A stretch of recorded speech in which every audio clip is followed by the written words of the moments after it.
Hey guys, welcome back to Maelstrom Gaming Studios. I'm Craig. And I'm Connor. And today we're going to start our first or second, depending on the order these go in, video touching on the new 9th edition Codex. Yes, it's before it might actually be out. I feel pretty confident that this is what we're going to get. Maybe there's a few tweaks here, and I don't think it's going to impact these videos much at all, which is why we're going to start diving into it, because I am so excited to start diving into this. It is a dense codex. There's a lot to it, and there's a lot of you got to start from square one about how to play Tyranids. So we're going to dive into today is the winners and the losers, as I'm going to call them, for the data sheets. Not cover every data sheet. This isn't going to be data sheet deep dives. It's just going to be, here's some highlights and potential lowlights that I think of in the new codex when looking at data sheets. So if that all sounds good and you want to stay up to date on our content here at Maelstrom Gaming Studios, do click that little subscribe button to stay up to date. And if you want to... Sorry, I can't go. It's around here. No, you're good.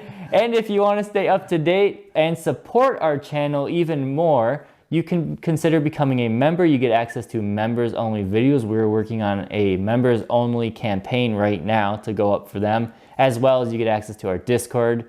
Have fun on there, chat, share images, memes, whatever you got. So with all that out of the way, let's dive into today's video.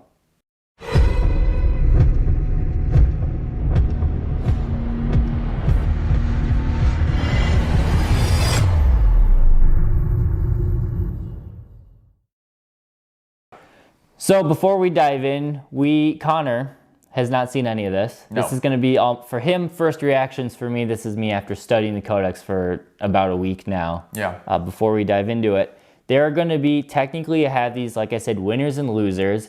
I think really it's 3 units you have to consider rethinking. They're not bad in any way, but you have to play them very differently, reset your mindset. 2 of them I think are just flat out losers. And then a lot of the codexes or data sheets in this codex are very good, so I just picked 5. It doesn't mean the other ones are bad. These are just 5 of them that I was excited for. Cool. So let's dive into the first quote-unquote loser. Ooh. And that is Genestealers. Yeah, maybe I'll start with this one. Yeah, go for it. 16 points a model is the same. More. 2 points more. 14, that's what I thought. So 16 points per model. They're elites now, which we've known was coming for a while. Yep. So they don't have OBSEC. 5 to 10, which I guess we knew because of Genestealer Cult. Yeah, way Genestealer Cult are. They lost advance in charge? Uh-huh. Seriously? Yep. Whoa. It sounds bad when you look at that. There are some big pros, which is why I think you have to totally rethink the way you play Genestealers. Okay. They have base 4 attacks now, so they will always be hitting at that high attack value that normally 11 to 20 of them hit at. Oh, right. They're always AP3, so if you look at them in the 8th edition Codex, they all have Acid Moz in terms of their AP value. Yeah. They have a 4-up invo now in melee, 5-up in range. So that's different from the Genestealer Cult. Cult are at 4s all the time. But most importantly, which is why I think you have to look at these different, these are not your turn 1, launch up the board with swarmy type of units. These can now Vanguard deploy, which means in deployment, I can set up anywhere 9 inches away from you. Huh. So you think about that. Well, I guess, yeah. I see what you're saying by rethink, because it's not like it's not a death ball bomb. It's more of a tactical thing. They're going to be very tactical. Huh. Depending on the state of Leviathan, if for some reason, if you guys saw my last video, I think Leviathan supplement is going away for matched play. Yeah. If that is true, these aren't going to be as good. But if you do get to keep Leviathan, we have the redeploy strat. So what you could do with them is deploy them 9 inches away. Ooh. If you go second, just pull them back into your deployment zone or near there. So I think they're going to be great for potential turn 1 charges to just totally screw with your enemy mentally, thinking, okay, but they're expensive. 160 points for 10 of them are a lot more expensive than they used to be. But they have more attacks, better AP, but they don't have advance in chart. Wow, that's so interesting. So you can start closer, Yeah. but you aren't as quick. That is like a whole different unit now. Exactly. So I'm just going to say they're losers. Yeah. Because... That's why they're number 4 only. Yeah, that's why I'm putting them there. Okay. Oh, I guess one other thing is you can't field all Genestealer armies anymore unless you take Vanguard detachments. So which makes sense for fun reasons. Yeah. But I mean, it I is love what it is. Genestealers, Yeah. All right, the next one. Loser number 3 are my favorite models in the Codex. Yeah. The Zoanthropes. They stayed at 50 points a model. And again, this is another one of the units you have to totally rethink how you play them. Especially for me, I ran them as mortal wound machines. They're basically shooting laser beams out of their heads. They sat in the middle of the objectives. They did mortal wounds and they tank shots all day long. It is very different now, but they still have great abilities. So nerfs, we saw it coming. Their invuln save has been reduced to a 4-up. Yeah. Their psychic potential was also very much reduced. They now can only cast and deny 1 power, no matter how big the squad is. Though their smite is D3 plus the number of models in the unit, capped at 3. Capped at 3. D3 plus 6? That would be awesome, but no. So you could do potentially 6 mortal wounds on a smite. It's a little more reliable. It's a little evened out. It is. Yeah. I don't think it's the worst, but they're just, because you mean D3 plus 3 is 5 mortal wounds, whereas before with 2 psychic powers, if you did smite, psychic scream, and you had the bonus for having 3 in a squad, it was 6 mortal wounds on average, max of 9, min 3. So it's a little more consistent, but it's just 1 power. Okay, so there's still, they lost that stuff. There's still 50 points. The pros they gained. Yep. They have +1 to cast always. Yes. That's good. That's great. That's really good. They have an extra movement, strength, toughness, attack, and wound per model. So they were 3 wounds, now they're 4. They're 4 wounds apiece. Toughness 5. So now bolters aren't nearly as terrifying to them, which That was helps their a lot was their nemesis. Yeah. Was bolters. Well, it helps a lot now that their save is a 4+. Yeah, that too. Oh, very They're interesting. faster by an inch, so that's great because It adds up. it adds up. Yeah, they have an extra headbutt. They do. Classic. Now maybe it really is their two claws going at you. I would still call them headbutts. But the biggest thing they gained and why you might still see a unit of 3 of these in every army is their Hive Mind Imperative. And we will talk about this in the next video, or we've already talked about this again. We're filming both of them today. So these now have, when you activate their Hive Mind Imperative, they grant a 4-up invuln save to monsters and a 5-up invuln save to everything else in a 6-inch aura around them. But with Hive Mind Imperatives, because you don't know this yet, every Synapse creature does this for the turn. Right. So your unit of warriors, they do that as well. Just for having this unit in the army. Your Hive Tyrant also does that. Your Tervagun also does that. So I've heard a little tiny bit about the Hive Mind Imperatives. This is the thing where if you have a unit, it's like choosing a chapter tactic for that turn. Yeah, this is our chapter tactic, our doctrine, or anything like that. But it comes out of every Synapse creature? Yep. All within synaptic linkage. We'll talk about it in another video without going too much in depth, but this one is one of the most consistently useful ones out of all of them. Yeah. So I think most armies will carry around at least a squad of 3 for that ability nonetheless. 150 points for a little psychic and that really great ability. And potential army-wide invuln. So again, they're not the same, but they will be still good. Again, that's how I wanted to talk about them that way. Wow, this is so strange. These are units you use against me all the time. I know. Completely changing.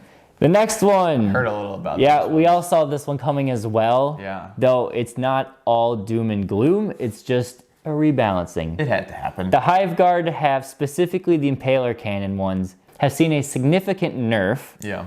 They're still 50 points a model.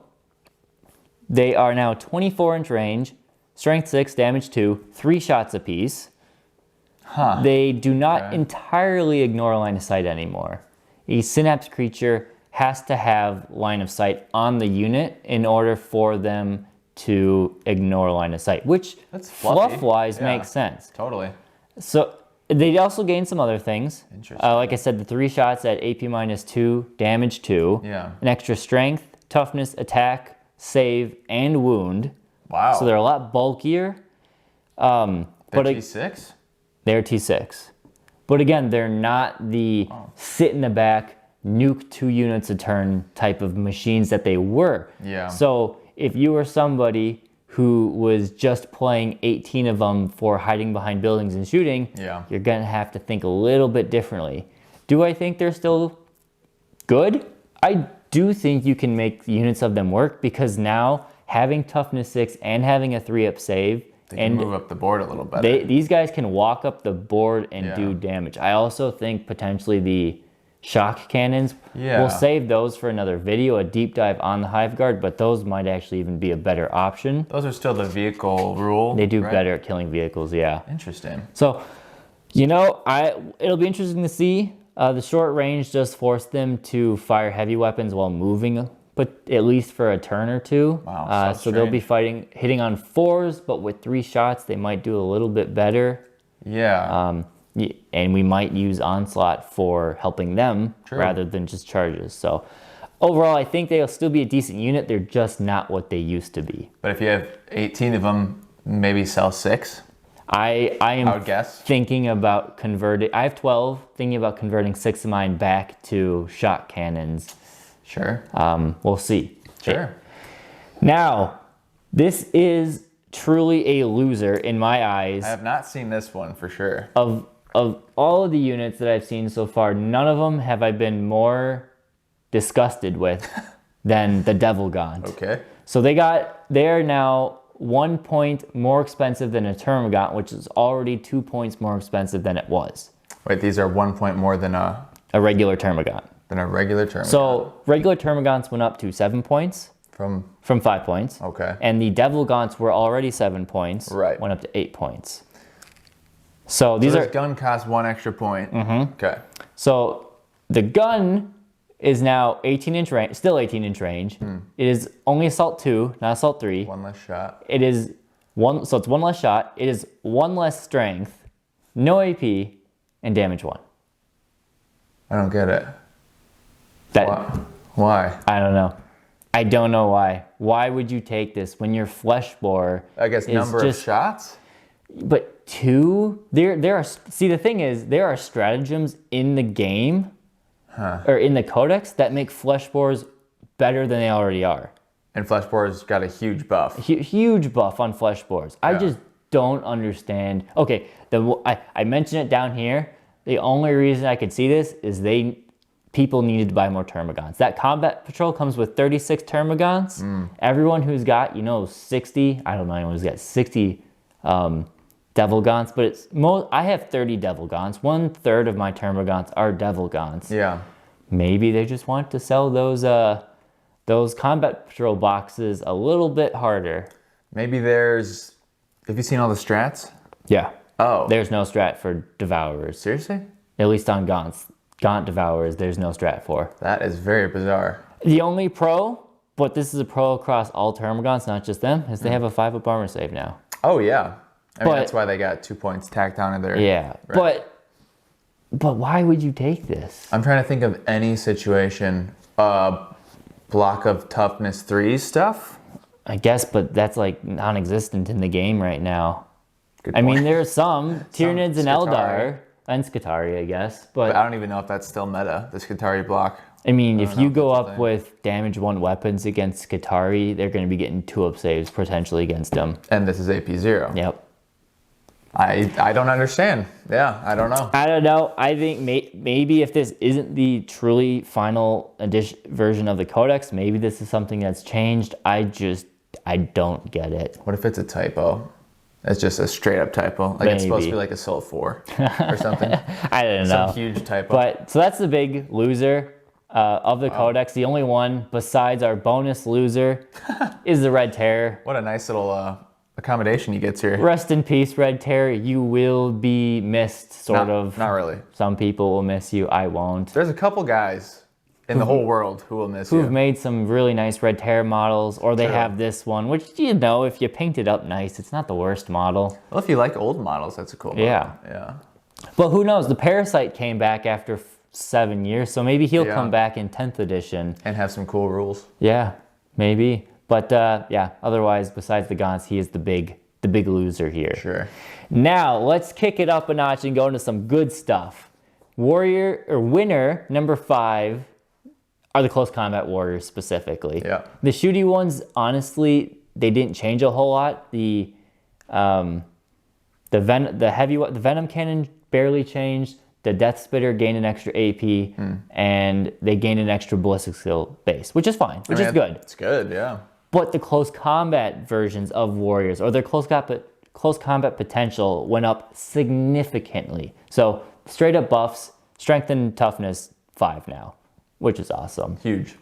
But on top of that, all of the melee weapons have been buffed, and they're all free, so you don't have to pay for them. Yeah. Adrenal glands and toxin sacs are actually pretty useful now, depending on how you build your army. And we have our strat that initially was reduced damage by 1 on ranged weapons is now all the time. Any phase, reduced damage by 1. 1 CP or 2? 1 CP. But it's per phase. So if you're using the shooting phase, you'll have to use it again in the fight phase. But you can use that on a block of 9 warriors for 1 CP? Yes. Wow. Might be 2 on a block of 9, but I'll have to double check. Interesting. Still, being able to use that in melee now means all those damage 3, like thunder hammers that just wipe out our warriors. Yeah. Now they're not going to be doing so well. Or think of my the Scorpex. Your Scorpex Scorpex? destroyers that they're damage 3. they Yeah. have a couple damage 3 and then And damage 2. So that would help a lot. Huge against them. Yeah. Nerfs? Not really any nerfs. I say they're 25 points now, but if you take them with a Death Spitter, Adrenal Glands, and a pair of Bone Swords, which I think is going to be the general loadout going forward, I think they're the exact same price as they used to be. And you just got all of the buffs on top of it. Hugely buffed. Yeah. Wow. Okay. 3 extra strength. Yeah. An extra move. Extra damage. Extra damage. Yeah. And then AP on shooting, better ballistic skill. So wow. I think there's going to be a lot of ways you can make warriors work. Like I said, the standard one, without going too much into a Datasheet deep dive, the standard loadout, pair of Bone Swords and Death Spitters. If you ask me right now, I've got 9 warriors. How do I build them? Bone Swords, Death Spitter on all of them. Yeah. You can maybe mix in the Venom Cannons. I don't even know if they're worth it right now. Yeah. But otherwise, the Lash Whip Bone Swords are fine. Mathematically, a pair of Bone Swords is still better. And you could run all 2 pairs of Scything Talons on each of them to get a lot of attacks. Pair it with Toxin Sacs. Maybe throw it in a Gorgon Hive Fleet. Again, without going too in-depth, another very powerful way to make warriors work. So nice that you're like the center, what's supposed to be like the center of your army is actually finally good. Maybe good. Be good. Hopefully going to be good. So I'm really excited to use these guys, at least a block of 5. But I was making a list and I'm like, man, I could run like 40 of these things and it would be a lot of fun. Yeah. All right, winner number 4, all the Gaunts, not the Devil-Gants. Besides Devil-Gants. All the other Gaunts, I think they are looking a lot better. Are they game-changingly broken? No, that's a pretty common theme with this codex. I think GW did a superb job balancing this codex, just like they did with the Sisters Codex and Eldar? Eldar are a little wonky. Yeah, Eldar, Harlequins are really good. The regular Eldar are fine. They're not town custodians, I'll say that, which I'm okay with that. Yeah. So, back to the Gaunts. They all gained a 5-up save, not the Gargoyles, because they have wings. Right. Damage output, all buffed, like we said. The Flesh Borers are strength 5, AP -1, 1 damage. Stronger than a bolter. Stronger than a bolter right now. Just wild. That'll change soon. Give it the end of the year, that'll change. Hormagaunts gained an extra attack, and they gained an AP base on their weapons. Whoa. You can use Adrenal Glands to get them to strength 4 if you want. Or you could put Toxin Sacs on them to make 6s to hit auto wound. So you don't have to worry about your strength. Okay. It's also interesting.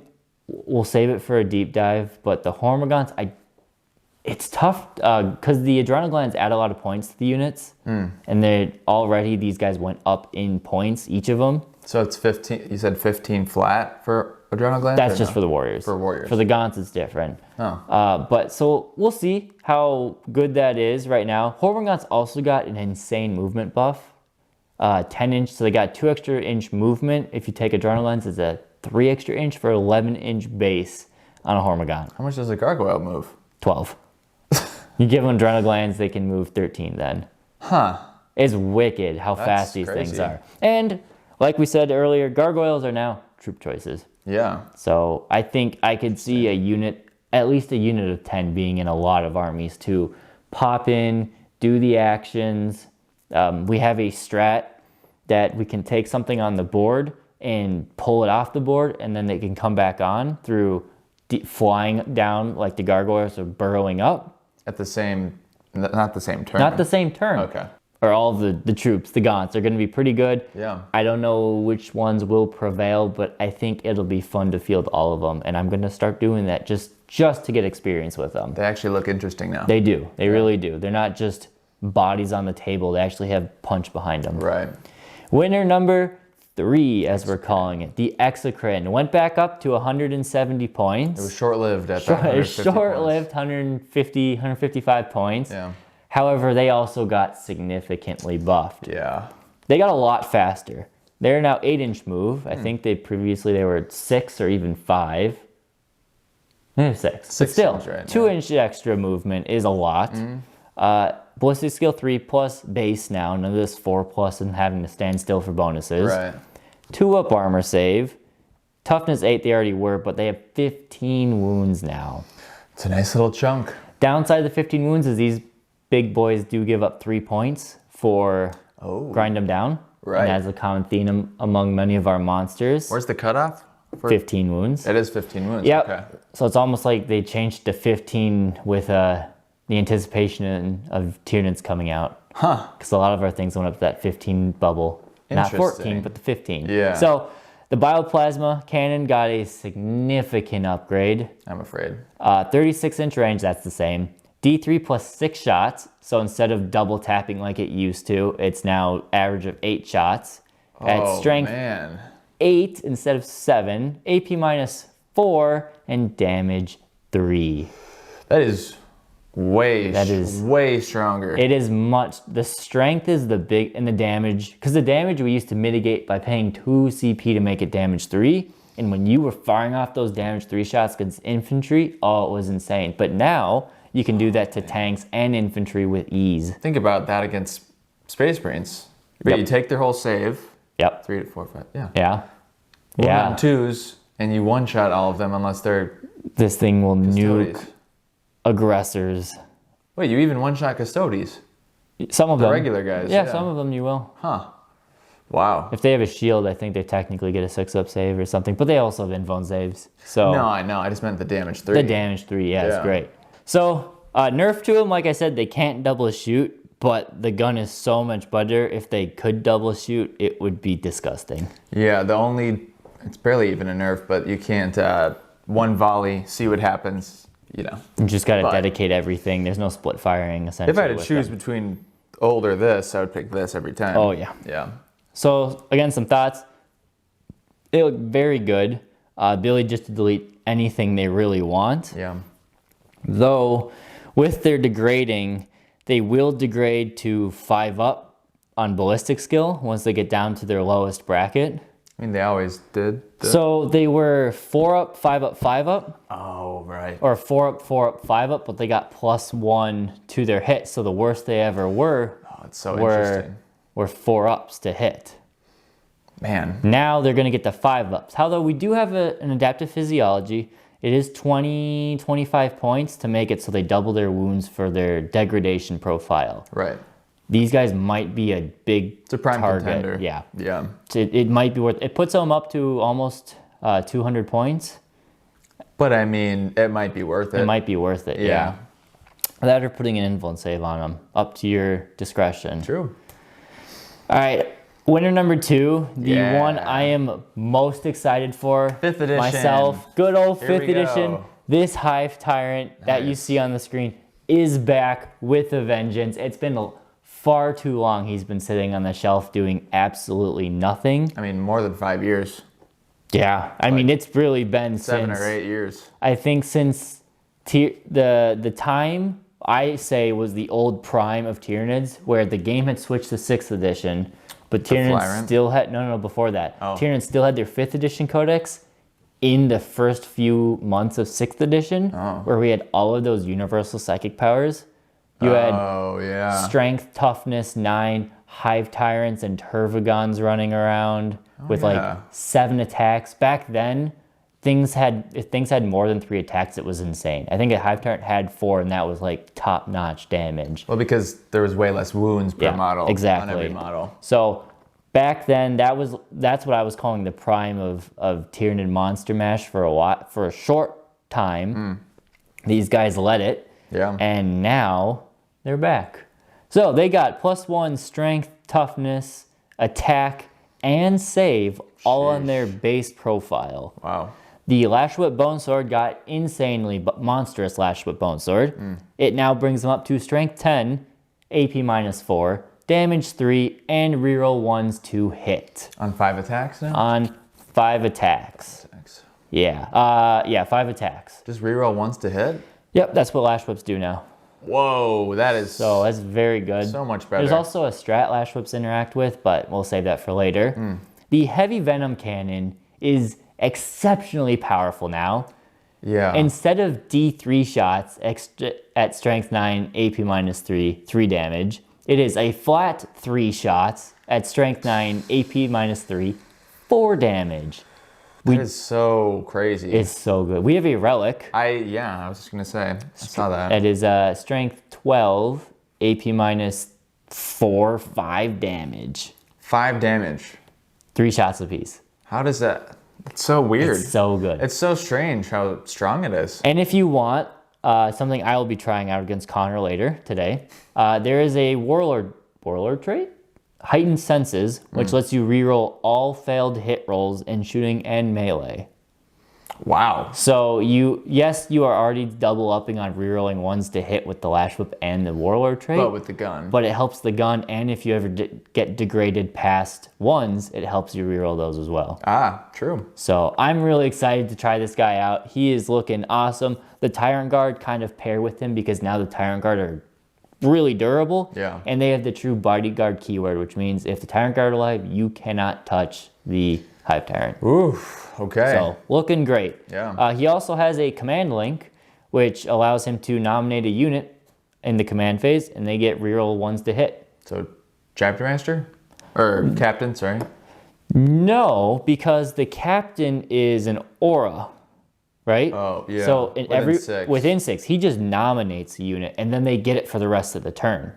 Huh. So it plays into the fluffy aspect because he can branch that through synapse creatures like a synaptic link. Whoa. But it's just 1 unit. Okay. So he's got more range, but less number of units it can affect. But also can't get stopped from leaving 6 inches away from... Correct. Yeah. Yeah. Huh. So, okay. I mean, that's great. Some nerfs. The Scything Talons that he got they're okay. They grant +2 attacks. Now you're rocking around with 7 attacks, but they are only damage 2, which isn't great. Yeah. So I think this is a loadout you will see on every Foot Tyrant. Whoa. Going forward, you might see some relics mixed in there. There's some good other relics, not just the gun one, depending if you want him to favor the gun or the combat, but that's that. Wow. Look forward to him being awesome. And finally, winner number 1. A lot of us 5th edition players are looking forward to this. Screamer Killer Carnifexes are back, and they are absolutely terrifying. So now, they are move 10 inches, weapon skill 3+, they have 9 wounds, a 2-up save, and 10 attacks. What do you mean 10 attacks? They have 10 attacks. Just on their data sheet? Yes. It says 10 attacks. And the reason they do this is because you have 4 or 5 attacks based from Carnifex, +1 for every single Talon they have, because that's how Scything Talons work. Huh. And then they slap in a bonus 1 because he's a Screamer Killer. Wow. Okay. But you can make it even... Now you're thinking, okay, strength 6 still, that's not great. Adrenal Glands, remember, +1 strength. So you pay an extra couple points for these guys. Now they are movement 11 and strength 7. Oh boy. Base with 10 attacks. Okay. They also have built-in -1 damage all the time. Oof. And, because they're Carnifex, +1 attack on the charge. You can also spend 1 CP to get an additional 3 D3 attacks on top of that, if they have Adrenal Glands. So on one guy, you could get up to 14 attacks? Yep. Is there anything else that has 10 attacks in its datasheet? I don't think so. I've never seen that. Normally it's like, oh, ×2 or something like that. No, it is just, and here, okay, so the best thing, all the other Scything Talons on our monsters got shafted, I will say. The Hive Tyrants are damage 2 or damage 1 if they're the ones on the little feet of the Flyrant. Our Trigons and Molochs are all damage 2 now. Our Tervagons are damage, are 2d3, which is, you know, fine. Yeah. These guys are still damage 3. Wow. So is it a different weapon? Is it called? They're like Carnifex Scything Talons. Carnifex Scything Talons, yeah. okay. So, wow. And all of that for 125 points, which it's a pretty good deal. Is what you were essentially paying for in last edition. And now they just have an insane level of buff. There are some crazy things you can do with this. You can put Onslaught on one of these guys in a Kraken detachment, and they can move 19 inches and charge in one turn for 1 CP. So you can, in some ways, still Hive, or what's his Hive name? Swarm Lord. Yeah, you yeah, can it's still Hive kind of Commander. Swarm Lord stuff. Now, unfortunately, these guys do break up. Yeah. Which, if you could slingshot a unit of 3 of these, that would be a little mean. That would be insane. Now they will still die. They're only 9 wounds. They have a 2-up save. Though. -1 damage helps. So that's cool. It'll help a little bit with the extra wound and the -1 wound and the 2-up save. You're looking at probably needing 3 high-powered las cannons to take them down.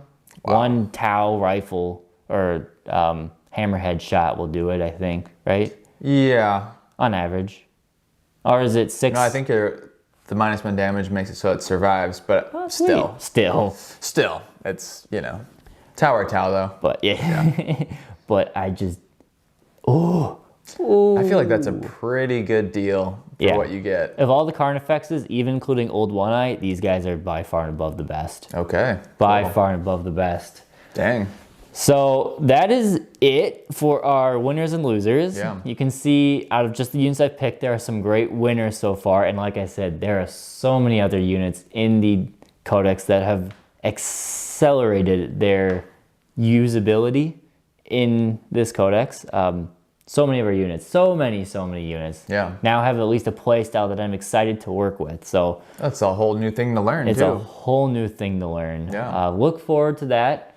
On the battle reports and everything, I will just try out as many things as possible, and in about a month's time there's already a GT coming up, so I'm going to try and get my knowledge together for that GT and get a list ready to swing at that and see what we can do with Tyranids in 1 month of learning. Probably won't be anything top table with if Tau are still the way Tau are and Harlequins are still the way they are, but we'll have to see. That's all I've got. Stay tuned and let us know if you've dabbled through the leaked Codex. Man, GW's got to be pissed. They've got to be pissed. The money they're losing from it? Oh, absolutely. Yeah. Let me know if you guys have dabbled through it. What data sheets are you most excited for? And are there other ones that, you know, you thought I probably should have touched on? Or are there some stinkers that I have completely missed and you think should have been included on that list? Let us know, guys, and we'll catch you next time here at Maelstrom Gaming Studio. Thanks.